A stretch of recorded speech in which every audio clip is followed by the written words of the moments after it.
Thought I'd try to do a bit more with this. It has turned into Swiss cheese because I just wasn't quite happy with the number plate being at that angle, even though I did see a bike this week with the number plate roughly at that angle, so maybe it's perfectly fine.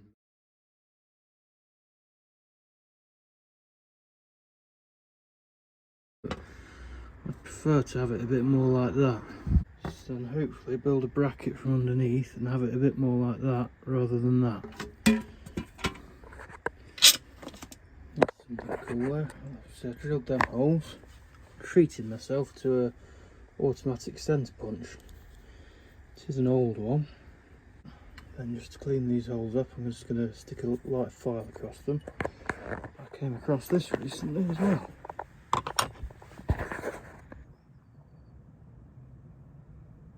That is George Barnsley's of Sheffield. See it on this big one as well. So yeah, I'll just input a couple of pictures from the actual George Barnsley factory in Sheffield. So yeah, this was a factory in Sheffield that made tools. So been derelict for a number of years, and all these pictures are probably about 10 years ago I took them when we got inside it. There's some actual possibly file handles. And then lastly coming up, we've got my old Honda CBR 600 sat at one of the gateways.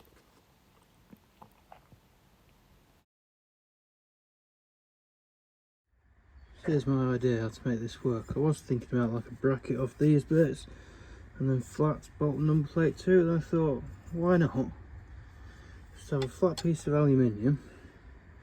I can use the 2 bolts on the light anyway, and then I can just have the number plate just off the back of the fender.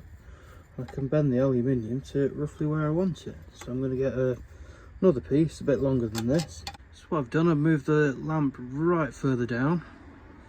I've just drilled some aluminium again, solid. I can then bend that to whatever angle I like.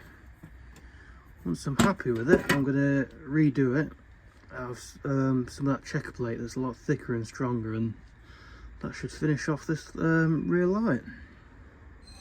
I've got this off cut. It's a fair bit thicker. I'm going to clean this up and make something out of this.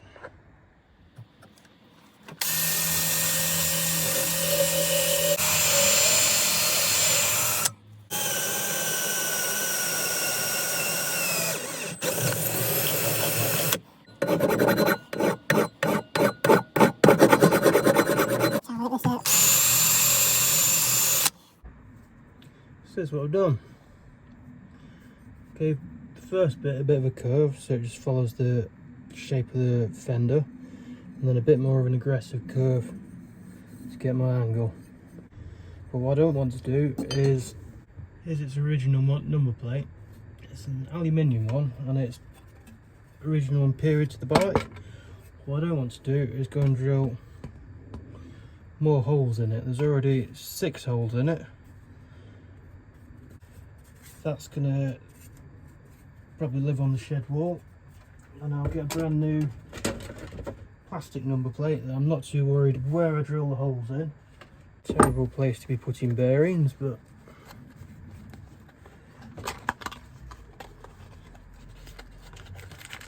I've got some new headstock bearings.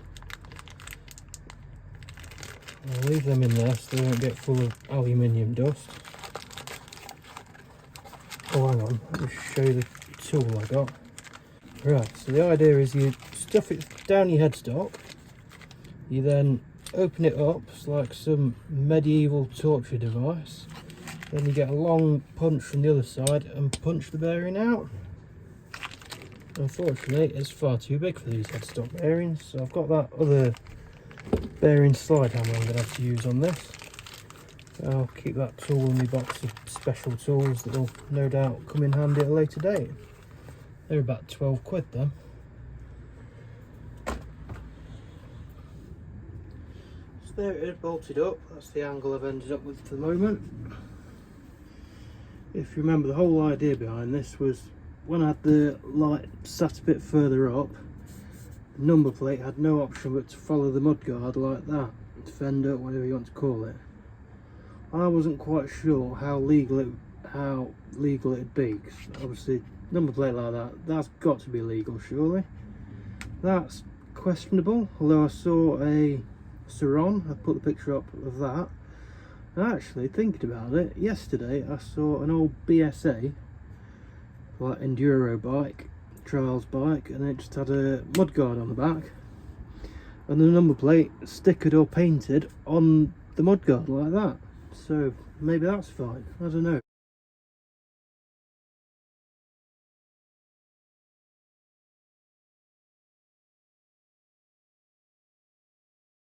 But I do a fair few miles on this, so I wanted it to be not very interesting to the police. So if I have it at that angle, it's going to get plenty of light off the lights, and it's going to be visible from motorists behind me.